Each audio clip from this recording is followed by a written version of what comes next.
Saúdo a todos com a paz do Senhor. Eu convido que vocês abram a sua Bíblia para acompanhar uma leitura que eu vou fazer no livro de Salmos, Salmo de número 139. Nós vamos ler do versículo 1 até o versículo de número 12. Salmos, livro de Salmos. Nós vamos ler o Salmo de número 139, do 1 ao 12. Se tiver uma Bíblia aí, acompanhe a leitura que eu vou fazer aqui na versão da minha Bíblia, na nova tradução da linguagem de hoje. Nos diz assim o texto bíblico: Ó Senhor Deus, tu me examinas e me conheces, sabes tudo o que eu faço, e de longe conheces todos os meus pensamentos. Tu me vês quando estou trabalhando e quando estou descansando. Tu sabes tudo o que eu faço. Antes mesmo que eu fale, tu já sabes o que eu vou dizer. Estás em volta de mim, por todos os lados, e me protege com o teu poder. Eu não consigo entender como tu conheces tão bem. O teu conhecimento é profundo demais para mim. Aonde posso ir a fim de escapar do teu espírito? Para onde fugir da tua presença? Se eu subir ao céu, tu lá estás. Se descer ao mundo dos mortos, lá estás também. Se eu voar para o Oriente, ou for viver nos lugares mais distantes do Ocidente, ainda ali a tua mão me guia, ainda ali tu me ajudas. Eu poderia pedir que a escuridão me escondesse e que em volta de mim a luz virasse noite. Mas isso não adiantaria nada, porque para ti a escuridão não é escura e a noite é tão clara como o dia. Tu não fazes a diferença entre a luz e a escuridão. Amém? Louvado seja Deus por esse salmo muito profundo, muito interessante, a ideia que ele passa, né? Que é impossível se esconder, é impossível fugir da presença do Senhor.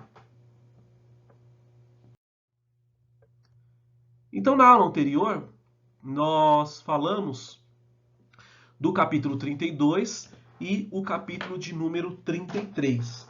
No capítulo de 32, nós falamos de Eliú irado contra os seus três amigos, né? Que eu quero fazer só uma correção, um adendo, que faltou, quando a gente começou o versículo 6 em diante, citar que do versículo 6 em diante já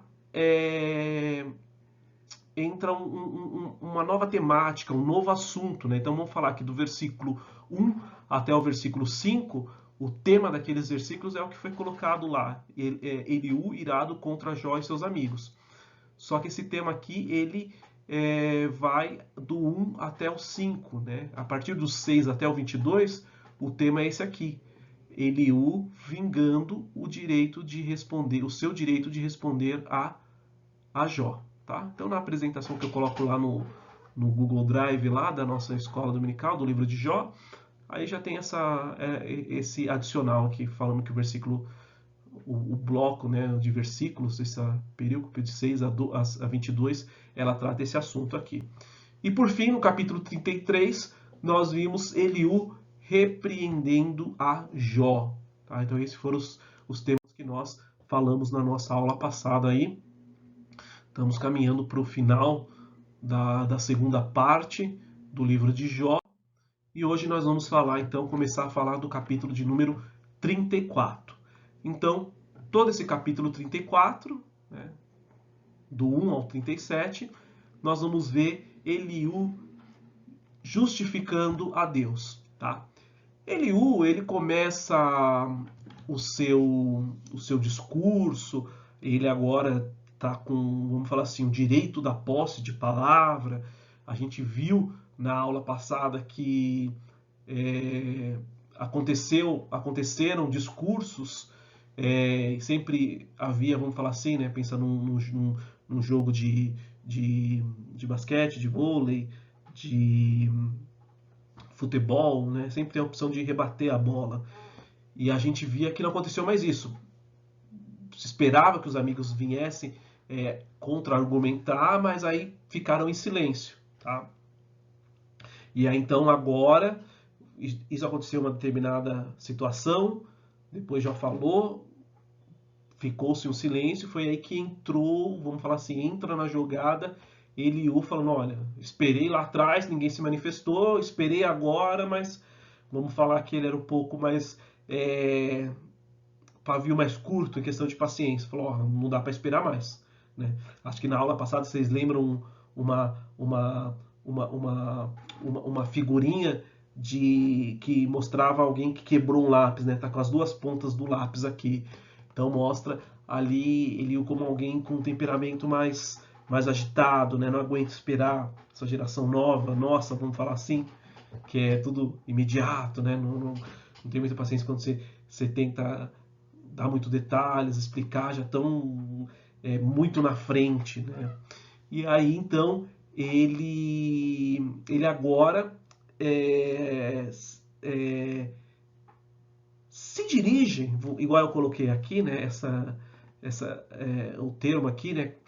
Sarcástico, né? Um personagem aqui que acho que vocês conhecem bastante, né? É o doutor, um ator que ele interpreta, o Dr. House, e ele é muito sarcástico, né? Então, quando alguém está nos diagnósticos ali, ele dá ele fala uma frase interferindo ali na conclusão, no diagnóstico, né? E muitas dessas falas elas são bem sarcásticas, provocativa, tá? Então pense agora, Eliú, a mesma coisa quando vocês, quem teve a oportunidade de assistir o Dr. House, ele nessa mesma ideia, tá? Ele está se dirigindo aos sábios. Não são sábios, porque se fossem sábios, a última palavra sempre seria a deles. Mas chegou uma hora que então eles ficaram mudos diante das conclusões, das considerações que Jó acabou fazendo. Tá? Então aqui ele está se dirigindo aos sábios de uma forma sarcástica, porque ele então diminui um pouco, né, vamos falar assim, a ideia de que não são tão sábios, deveriam ser, mas não são tão sábios, haja visto, como que eu posso falar? Olha, uma expressão popular, olha a sinuca que a gente está. Jó continuou falando, vocês não falaram nada, se calaram, então, cadê essa sabedoria? Tá? E aí, então, o que ele coloca? É que eles foram derrotados, tá? Aqui no jogo de xadrez, dado uma ação que você faz, você derrota o seu oponente, tá? Então aqui ele é como se ele, vamos pensar no xadrez, e agora nós estamos fazendo um paralelo com o xadrez com o que aconteceu com os amigos de Jó. Eles foram colocados em xeque-mate, tá? Então, aquela sabedoria que no começo daquele discurso se chegou, não, porque é assim, e aí Jó fala, e não, tô com a palavra de novo, você está errado, é assim, e aí Jó fala de novo, e aí fala, não, porque é dessa maneira, né? Mas chega uma hora que acabou o argumento. Então, ele cita que essa sabedoria, então, dos amigos que eles tinham, elas foram confrontadas ao ponto de ficarem no limbo aqui, foram reduzidas a pó. Tá? Então, na nova tradução da linguagem de hoje, deixa bem claro isso, né? Jó e esses três amigos aí, eles foram derrotados. Tá? Perderam a batalha, esse duelo que era entre ele e vocês. Eles perderam, ficaram mudos, ficaram calados, não tem mais poder de argumentação. E aí, então, agora nós temos quem? Nós temos a figura de Eliú entrando, de uma certa forma, colocando a boca num trombone, alarmando, naquele sentido olha, vamos, vamos passar o olho aqui em detalhe, né? Nós temos uma expressão jurídica que fala, vamos fazer vista ao processo aqui. Vamos dar uma olhada aqui no caso, tá? Então é como se ele falasse, nós vamos examinar o seu caso, tá? E não esquente não. Ele vai ser resolvido da melhor maneira, da maneira correta. Ninguém vai ser injustiçado aqui. Tá? Então vamos pegar com detalhe, vamos refinar todos os pontos aqui e ninguém vai ficar injustiçado não. Tá? E aí surge o tema principal. Vamos falar dessa abordagem que ele está tendo, que Deus ele não é injusto com ninguém, tá? Então, a figurinha aqui talvez esteja um pouco pequena, mas bastante interessante. Vamos lembrar de Copa do Mundo, vamos lembrar de um jogador, vamos falar assim, famoso da seleção, e aqui eles fizeram essa sátira, né, que o jogador ali, ele de fato ele sofreu uma entrada no jogo violenta, tá? E aí aqui a sátira é que, ó, cravaram uma espada no jogador, feriram o jogador aqui, mas o juiz olha e falou, não, foi nada, segue a vida, tá? Pô, o juiz está sendo mega imparcial, tá todo mundo vendo ali na cara que aquilo é uma expulsão. Mas o juiz ali, ele falou, não, segue o jogo. Foi uma batidinha, foi um raspãozinho, não foi meio uma facada, uma espadada, foi um arranhãozinho. Fez vista grossa. Evidente ali que há algo errado, a postura daquele juiz é totalmente condenável.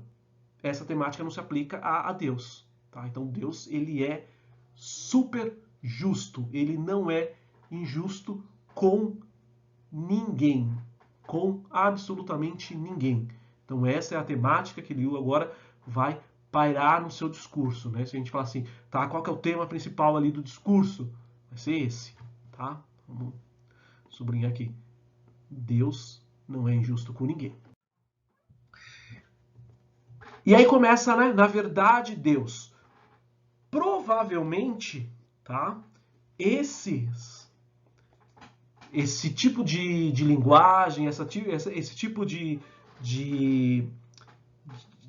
vamos falar assim, de entonação que Eliú está tendo no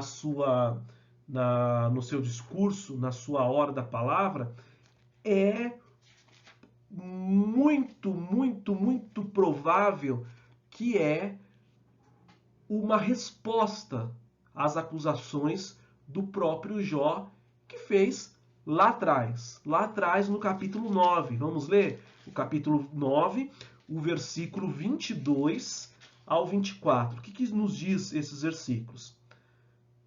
Isso Jó falando. Jó ele está defendendo, tá, a sua inocência e a sua sinceridade. E lá o que ele diz nos versículos 22 a 24 do capítulo 9? Para mim, é tudo a mesma coisa. Por isso, digo que Deus destrói tanto os bons como os maus.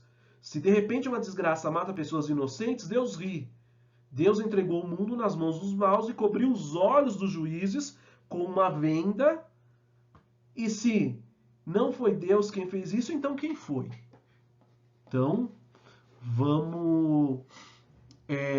pensem na figura de Eliú, assim como a gente quando estava lendo, a gente viu que Zofar, a gente viu que Bildade falou uma, duas, três, E conforme a gente está entrando na história, a gente viu que falou, olha, o primeiro discurso foi nessa tonalidade. O segundo discurso foi numa tonalidade um pouco mais elevada. E o terceiro discurso foi numa totalidade totalmente diferente. Então a gente vê os ânimos avançando a cada discurso. Tá? E aqui nós podemos ver mais ou menos isso também. Nós vemos agora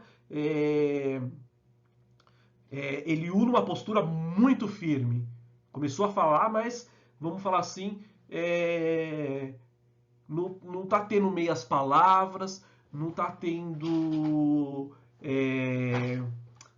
uma certa polidez, uma certa restrição ali. Ele está indo com tudo na defesa dele. Tá? E aí, agora, pegando, né, essa introdução, começa, na verdade, Deus, nós vemos claramente que essa provavelmente, né, tá muito ligado com esse discurso, essa ideia que Jó defendia, que nós acabamos de ler. Tá? Então, qual que é o ponto de defesa agora que está tendo? Né? A gente falou do tema, tá? A defesa, a imparcialidade de Deus segundo a lei da retribuição. Tá? E qual que é essa defesa, essa imparcialidade? Que Deus ele vai castigar os perversos com justiça. Ponto. Não tem meio certo. É isso que vai acontecer, tá? Isso é o que vai acontecer. Deus ele vai castigar os perversos com justiça, tá?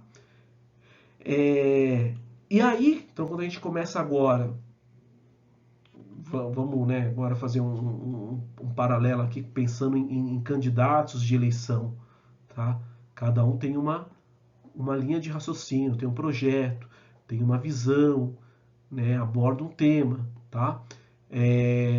Então, quando a gente olha agora, tá? Vamos tentar fazer um mapeamento de Eliú, a sua defesa, tá? O seu tema principal. Tá? Então, o que nós percebemos? Ele defendendo a justiça divina. Tá? E aí a gente pode até falar que o discurso, a ideia dele, ela de certa forma, ela bate, ela tem um certo sincronismo com as ideias expostas por Bildad, tá? As ideias de Eliú são 100% iguais à de Bildad? Não, a gente está falando que em alguns pontos nós vamos ver então esse alinhamento parcial,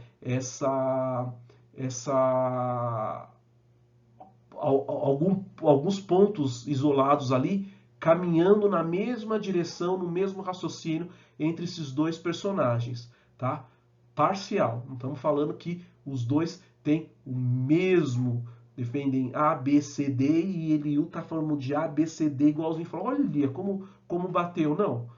Está em conformidade um outro ponto aqui com o alinhamento, o pensamento, as ideias expostas por Bildad lá no capítulo 8, no primeiro discurso, no segundo discurso ali deles, no capítulo 8 e no capítulo 19. Tá? E aí agora então Eliú, ele começa o versículo 16, né, falando, ouve. Tá? Então o que nós vemos aqui? Do capítulo 16 até o capítulo 33 é uma fala de Eliú diretamente para Jó. É um discurso direcionado exclusivamente para Jó. Então, nesse bloco de versículo, vamos falar assim, não tem um ataque, não tem uma espetada para Bildade, não tem uma espetada para Zofar. Não.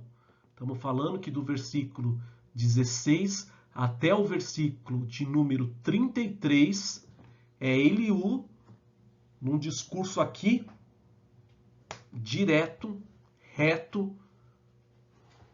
Jó, tô falando com você. E aí ele apresenta todos os pontos diretamente para Jó, tá? No versículo 17, nós vamos ver duas perguntas, tá? E essas perguntas, elas parecem o quê?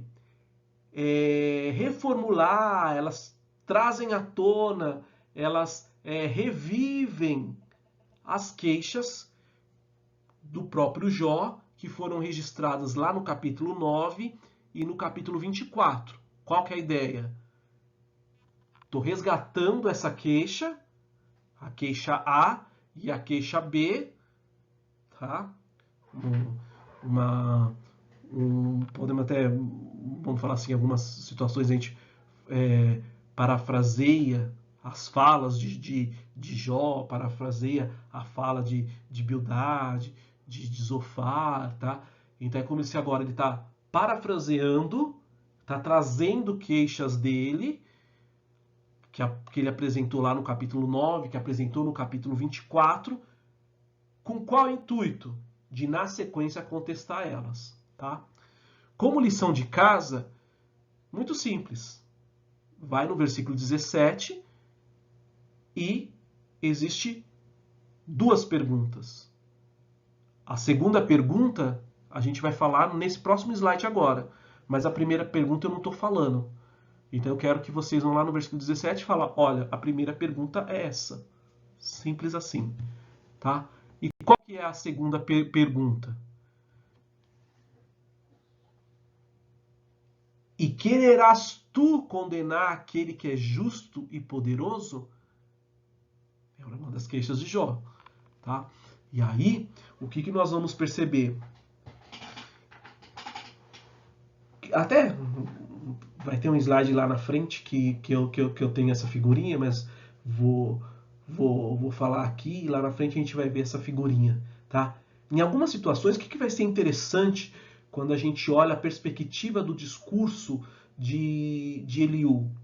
É uma perspectiva, vamos falar assim, sobre a ótica, sobre uma determinada ótica, e a gente vai ver em muitas situações, né, mais de uma ótica preparadora, vamos falar assim, de preparação para o discurso, as considerações finais da parte do Senhor, tá?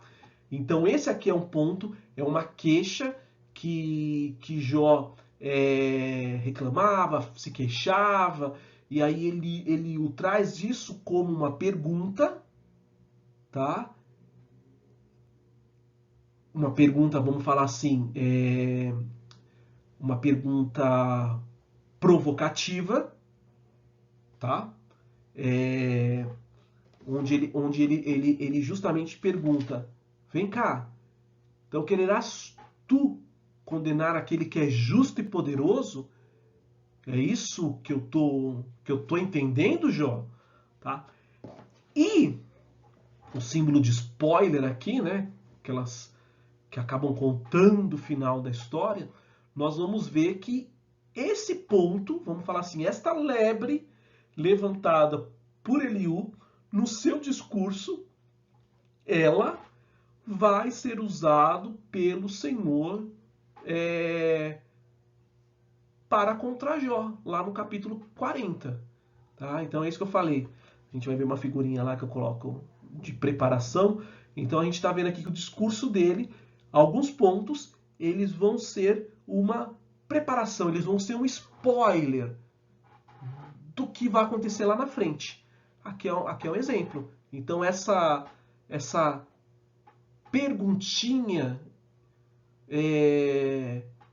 com indagação, esse tema dessa pergunta, ele vai ser utilizado pelo próprio Senhor, direcionado ali para Jó, quando a gente estudar o capítulo 40 e mais especificamente quando nós estivermos no versículo 8.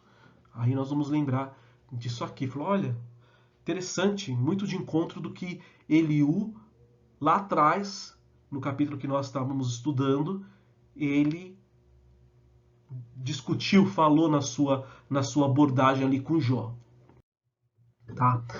E aí os versículos 18 a 22, o que eles falam? Porque os olhos de Deus estão sobre os caminhos de cada um. Qual que é a ideia desse versículo? Qual que é, no slide passado que a gente colocou, qual que é o tema? Tá?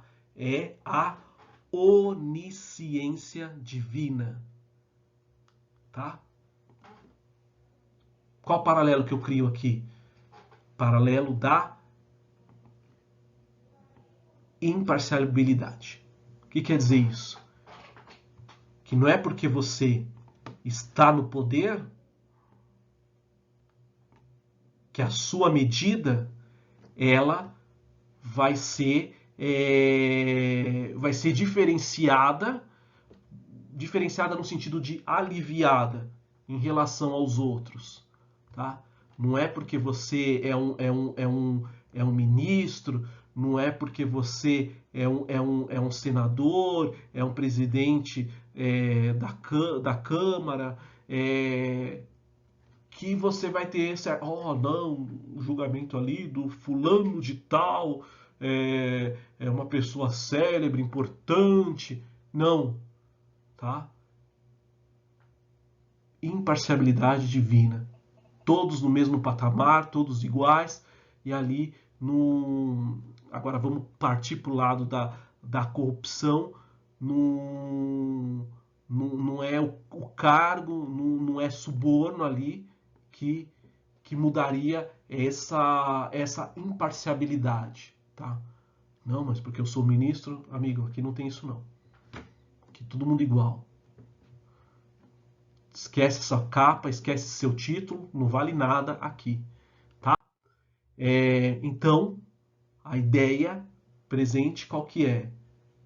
Não há preferências, tá? Não tem jeitinho, não tem... Não. Julgamento ali seria de igual para igual, independente ali do cargo, de posições, tá? Deus não existe isso para Deus, tá? E aí a gente pode concluir, tá? O versículo, esse bloco de versículos 18 e 22 com a leitura que nós fizemos, tá? Da onisciência, onipresença divina, tá? Que não adianta. Para onde você fugir, Deus ali estará. No fundo do mar, Deus vai estar presente. Nos mais altos céus, Deus vai estar presente. Fugir para o Oriente, Deus vai estar presente. Me locomover para o Ocidente, Deus vai estar presente. É impossível tentar fugir, correr da presença de Deus, escapar da presença divina, tá? Então, o salmo que nós lemos, ele traz essa ideia. Por isso que nós fizemos a nossa leitura no Salmo 139, para justamente ter esse versículo aqui que ele vem de encontro como o versículo 7, como uma conclusão do raciocínio ali no versículo 22, que termina esse tema aqui que nós estamos vendo nos blocos dos 18 ao 20. Então, nos versículos 23 a 28, o que nós vemos aqui agora? Jó, Eliú, dando uma rasteira em Jó. Tá? Ele reagindo, então, às queixas de Jó em relação a Deus, naquele ponto de ignorar a situação dos necessitados, dos aflitos. Tá? Então, Eliú agora vem e desfaz toda essa ideia. Tá? E aí ele é muito categórico. Deus sim ouve o clamor do pobre, o clamor dos aflitos. Ponto final, não se discute isso. Então ele é a figurinha, é bem essa ideia mesmo. Dá uma mega rasteira em Jó em relação à ideia que ele expôs lá no capítulo 24, nos versículos de 1 a 12.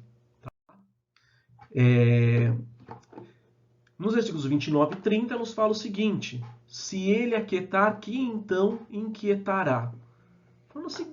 A ideia por trás dessa frase qual que é? Se Deus sair de cena, tá todo mundo perdido. Porque se Deus saindo de cena, os homens que cometem abuso, vamos pensar abuso nos pobres ali, de exploração, os governantes, aí que vai ser uma festa do caqui, vamos falar assim. Tá? Então, se Deus sair de cena, tudo fica perdido. Tá? Nos versículos 31 a 33, esse aqui é tipo daquele versículo que nos dá uma... Quando olha a raiz do hebraico, olha numa perspectiva muito mais funda, muito mais detalhada, tá? É um versículo que pode dar uma certa dúvida ali do qual que é a abordagem, qual que é o sentido aqui, a ideia por trás dele, tá? Eles podem ser uma deturpação das ideias das palavras de Jó, tá? Vamos pensar quando a gente estava estudando e a gente viu umas situações em que, por exemplo, na Bíblia que eu tenho aqui, que eu sempre estou preparando as aulas, eu preparo a que eu estou usando é a Genebra. Eu estou usando a Genebra e até falei para vocês, olha, aqui acabou-se as falas agora de Zofar, tá? Porque a gente nesse capítulo agora que estamos entrando, que estamos estudando, capítulo tal, que eu não lembro de cabeça, algumas Bíblias falam que é a fala de Zofar, mas não. Aqui o que está acontecendo? Está acontecendo que o Jó está reproduzindo fielmente a palavra de Zofar. Então é ele falando o que Zofar falou na íntegra, tintim por tintim. Tá? Então muita gente acha que é a palavra de Zofar. Então, algumas Bíblias, por exemplo, se eu não me engano, a nova linguagem da tradução de hoje, ela, naquele ponto ela fala assim, ó, isso aqui é a fala de Zofar, tá? Enquanto a maioria dos teólogos, dos estudiosos fala, não, isso aqui é o próprio Jó falando, reproduzindo então a fala de Zofar, por exemplo, tá? Então esses versículos eles podem dar uma ideia então pode ir nessa linha, tá? A abordagem deles aqui é uma deturpação das palavras de Jó. O que a gente pode concluir, tá? Nessas falas, nessas argumentações de Eliú, o desejo dele. Ele precisa ser colocado. Jó ele precisa ser. É o cidadão que precisa alguém ter coragem de pegar e colocar ele contra a parede. Por quê? Qual que é o objetivo? Tá? De ele prestar conta. Tá? Porque ele está se achando muito, tá? Muito arrogante, tá? Ele tem umas ideias aí totalmente fora do contexto, tá? Por exemplo, trazer Deus no tribunal, tá? Então, pensa numa ficha criminal aqui, ó, aqui vocês podem ver que é uma foto de uma delegacia e aqui com certeza a ficha de um cidadão aqui, ó, ficha criminal, tá? Então a gente precisa fazer isso. Precisa como colocar ele na parede lá e falar, ó, para de ser arrogante aqui, ó, e mostrar para ele item por item ali de que ele andou falando, que está totalmente em não conformidade. Tá? Precisa ser feito isso com Jó. Ele precisa ser colocado contra a parede. Tá? Essa afirmação de Eliú, que as palavras de Jó, em muitas situações, elas são sem ciências, sem fundamentos, tá? nós vamos ver que ela vai combinar lá na frente com a palavra do próprio Deus ali direcionada agora para Jó. Tá? Então, quando a gente estiver lá no capítulo 38, a gente vai ver que essa ideia, essa afirmação de Eliú, que as palavras dele eram sem ciência, de Jó, elas então vão bater, vão combinar com as palavras do Senhor no capítulo 38. Tá? É algo como se lá na frente, Eliú sentado, escutando esse discurso, ele fizesse justamente igual o Romário. Bem que eu avisei lá atrás. No capítulo 35, do versículo 1 ao 16, tá, o tema é Deus não ouve os aflitos, porque eles não têm fé. Então, se a gente pegar o versículo 1 ao 3, né, parafrasear, é como se ele estivesse falando assim, Jó, vem cá, deixa eu ver se eu entendi. Você acha que você tem o direito de agir como se a sua justiça estivesse num patamar muito mais elevado do que a do próprio Deus? Jó, fala sério, não viaja. Tá? Então se a gente fosse parafrasear o discurso aqui, a fala de Eliú seria, né, nesse sentido, essa indagação, né? Fala sério, Jó, para com isso. Tá? Porque daí ele coloca, olha, Deus ele não tem qualquer obrigação de prestar favores ou serviços para você. Tá? Então essa ideia de Deus no tribunal, Deus ele teria que comparecer, Jó, sem nenhum sentido, sem nenhum cabimento. Tá? Então essa ideia que agora Eliú ele bate de frente, tá? Com os pensamentos, com algumas falas, com atitudes que Jó teve. Tá? E aí muito interessante, né, que vai muito de encontro com a nossa realidade. Tá? Porque a gente vê muitos casos, de um modo geral, né? Estou falando de um, de outro, estou falando de um modo geral, abrangente, falando de crentes de uma maneira geral, de todas as localidades, de muitas situações, vamos falar assim, de certa forma, mimados, né? Crentes mimados, que eles têm entre aspas, brilhante ideia de colocar Deus na parede. Senhor, se não for dessa maneira, olha, eu desisto, eu largo, eu saio, tá? E a ideia qual que é? Vem cá, vamos colocar os pingos nos is? Amiguinho, Deus sem você, ele é Deus. Mas você sem Deus, você está reduzido ao pó, ao nada. Então, assim, esse seu jeito de bater, de falar não, porque assim, se não for, não faz nenhum sentido. Se tem alguém que está perdendo aqui, é você. Que vai perder com essa ideia, com essa revolução, alguém que vai perder é você. Simples assim.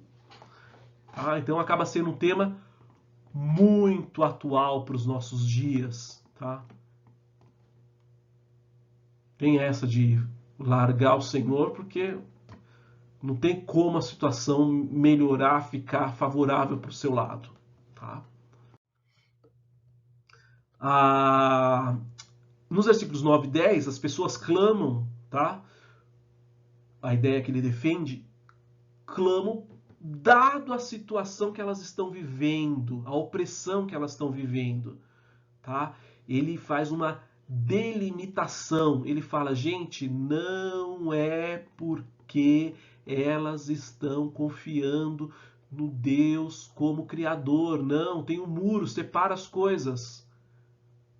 É porque elas estão sofrendo, elas estão aflitas, estão desesperadas.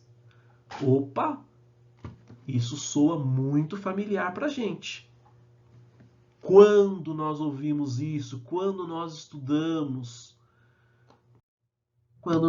o livro de Juízes, o que tinha característico no livro de Juízes? O ciclo vicioso.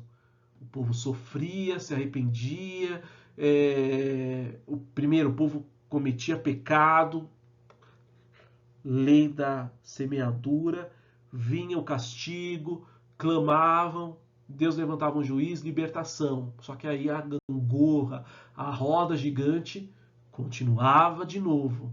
Tá? Então, assim como a gente estudou, e um dos grandes problemas que a gente viu naqueles 3 amigos de Jó, daquela questão da lei da retribuição, em que eles batiam categoricamente, a pessoa está sofrendo, ela deve. Tá? Então esse era um grande problema, tá?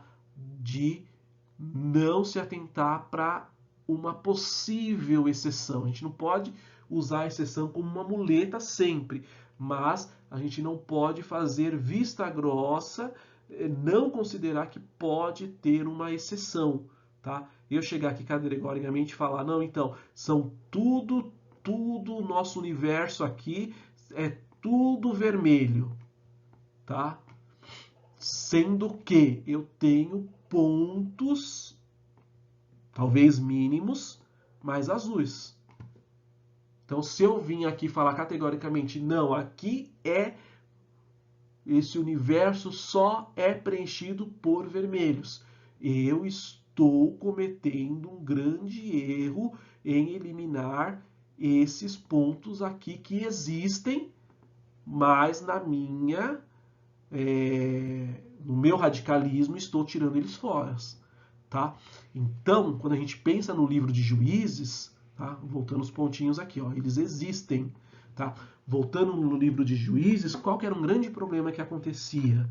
Tá? Existiam crentes que, vamos falar assim, vamos pensar na figura de crente adorador, que se arrependeu verdadeiramente? Sim, existia. Só que grande parte deles, tá? O arrependimento ali, o clamor era pelo desespero, não um arrependimento pelo pecado. Tá? Deus, na sua infinita misericórdia, ia lá e perdoava, levantava o juiz, era o libertado o povo daquela escravidão, daquela aflição que eles estavam vivendo. Mas se fosse um arrependimento verdadeiro por grande parte deles, a gente não teria então, deixa eu trocar a cor aqui, a gente não teria então o ciclo vicioso. A roda gigante voltando para aquele estágio, tá? Então, a gente pode considerar que os gritos, tá, eram pessoas que estavam desesperadas pelo momento que elas estavam vivendo ali de opressão, tá bom? Versículos 11 a 16, não responde, tá? Aqui Eliú, ele vai numa linha de raciocínio. Por que Deus, em determinada situação, não vai responder? Tem esse direito? Por que não responderia? Tá? E aí, quando a gente avança a história bíblica, a gente vai lá no Novo Testamento, Tiago 4:3, ele dá uma receita de bolo, ele dá uma explicação muito concreta por que em muitas situações Deus fica em silêncio quando as pessoas clamam. Está relacionado à vaidade delas. Tá? Tiago 4:3. E quando pedem, não recebem porque os seus motivos são maus. Vocês pedem coisas a fim de usá-las para os seus próprios prazeres. Então, Deus não responde mesmo. Tá? Então, trazendo agora, né, esse contexto aqui, embora do Novo Testamento, trazendo para a realidade aqui de Jó, o que Eliú estava defendendo? Falou assim, olha, as suas orações, Jó, elas não foram ouvidas justamente por causa da sua confiança nos seus méritos. Tá? Seus méritos estão ocupando um lugar muito elevado. E aí, meu amigo, suas orações não vão ser respondidas. Tá? E aí, como a gente está vendo em vários pontos, olha que interessante. O discurso de Eliú, as pontuações de Eliú, elas serão utilizadas lá na frente nos discursos do próprio Senhor para com Jó. Tá? Então, é o que eu digo aqui, é como Eliú tivesse preparando o terreno, preparando a terra, que lá na frente o Senhor iria, vamos falar assim, plantar com a sua palavra. Tá? E aí então, qual que é a conclusão que a gente pode ter de Eliú para com Jó? Tá? Jó, não adianta você ficar nesse seu discurso, meu, você está falando muito, tá? Fala muito. tá? Mas o que você está sem nenhum fundamento que você está dizendo. Tá? Então, Jó, você está falando muito. Ó, fala muito. Né? Lembra aquele técnico de futebol, o Tite, lá, em uma determinada entrevista em que ele perdeu, né? Estava nervoso, não lembro detalhes, possivelmente porque havia perdido eu acho que perdeu, né? Não sei, não acompanho futebol, mas ficou uma frase célebre, né, dele. Fala muito, ele irritado e ele contra-argumentando ali. Ah, o problema é que vocês falam muito, fala muito, tá? Então essa ideia que passa aqui Eliú para Jó, né? Tá falando muito e tá falando maior parte sem fundamento e não tá sabendo o que tá falando, tá? No capítulo 36, do versículo 1 ao 23, no sofrer do homem, Deus lhe visa o bem. Tá? Eliú, vamos olhar agora sobre a perspectiva de Eliú. Tá? Ele está no salto alto. No salto alto em que sentido? Tá? Que ele agora ele é alguém que pode dar uma opinião sincera. Tá? Gente, eu sou o cara. Vamos agora fazer um comparativo. Ele mais jovem do que aqueles três amigos que eram considerados sábios, mas em uma determinada situação ficaram calados com a argumentação de Jó, tá? Mas aí agora chegou ele, alguém mais novo, mas que se considera sábio e vai então dar prosseguimento àqueles discursos, tá?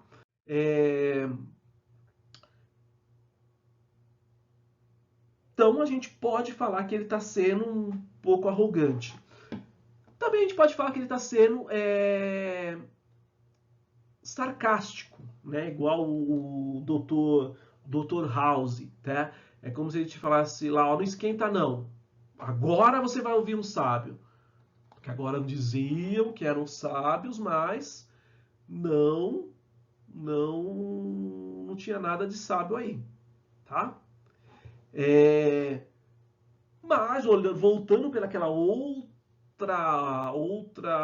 outra perspectiva, a gente de certo modo, se estivesse lá presente, tivesse a oportunidade, a gente poderia muito bem puxar o colarinho de Elu e falou, amiguinho, menos, né? Você tá muito animadinho aí no teu discurso, falando muito, então calma aí, tá? Então pode ser que ele tenha se elevado ali na sua consideração, tá? Então, qual que é dos versículos 5 e 12, a gente vai defender, tem as defesas de Eliú, tá? Qual que é a defesa dele? É que Deus, ele é grande, sublime e um juiz justo, sem sombra de dúvida, sem questionamento, para com a humanidade, não para categorias. Ah, porque o rico, o magistrado, Deus julga assim. Ah, o pobre, não. Tá? Que ele está falando aqui, ó. Humanidade, não existe categorias, tá? Então, nessa tese dele, ele vai confrontar alguns pontos, tá? Ele vai confrontar a visão de Jó, no capítulo 21, no versículo 7, que o ímpio não é castigado por Deus. Ele vai abordar a argumentação, o desabafo de Jó, quando ele fala que os amigos deles eram consolações furadas, tá? E outras queixas que ele vai relatar no versículo 24, do capítulo 24 até o versículo 17. Eliú, ele vai diretaço ao ponto, tá? Direto ao ponto. Lista todos esses itens e vai direto na sua abordagem, vai direto confrontar a Jó. Tá? E aí o que é interessante?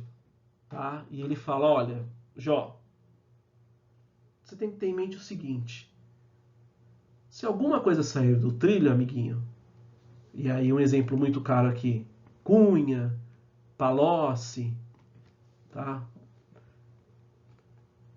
punição divina por conta dos pecados e orgulho. Simples assim, tá? Simples assim, tá? Saiu do trilho? É isso, ó, tá pagando a consequência, tá? E aqui um exemplo muito claro, né? O Cunha, não lembro com exatidão, mas acho que não abriu, não optou-se por delação premiada, se declarou inocente, não devo nada, é tudo injustiça. Já o Palocci, numa determinada situação, falou, não, vou abrir o jogo e vou contar o que eu sei, tá? Mas na visão aqui de Eliú, falou, saiu do trilho, tá aqui, ó, é punição divina, por conta dos pecados e orgulhos.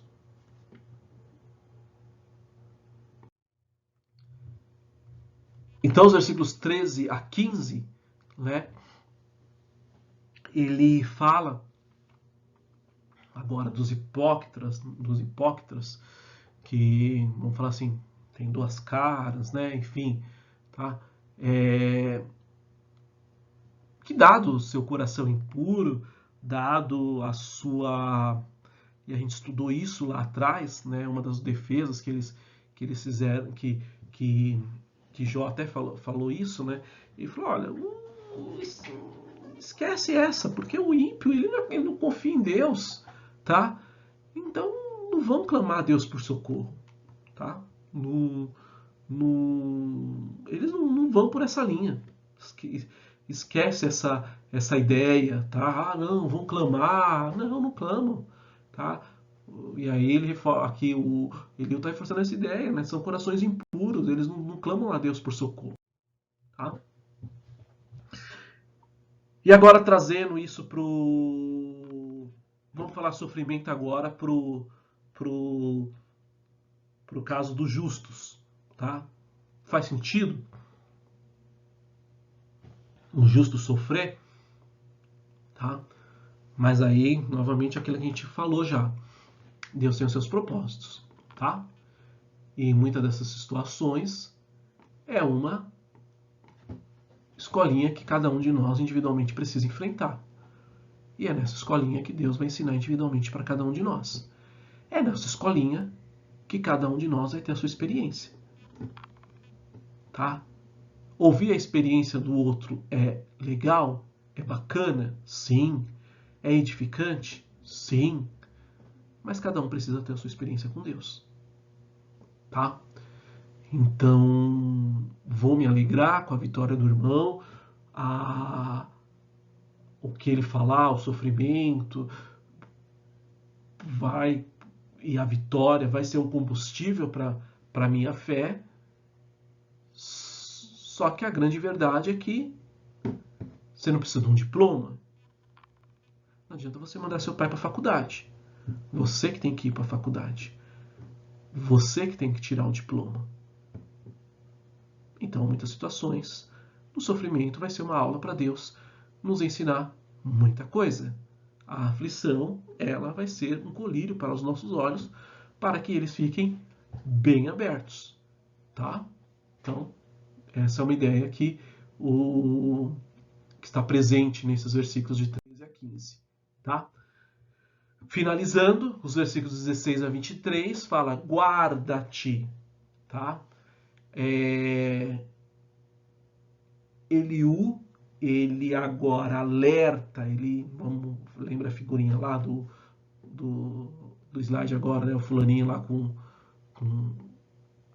o olho bem aberto, né? Regalado, tá? A ideia qual que é? Deus, ele está usando essa tempestade como um caminho de ensinamento para Jó de algo que ele precisava, que enfim, naquele sofrimento, tá? A grande verdade é que muitas coisas não tem jeito, né? Aí entra a questão da prática, tá? Você imagine um médico, ele estudando, imagine ele se formasse médico, um cirurgião, por exemplo, apenas de teoria. Não tem como. Em um dado momento ele tem que partir para o estágio.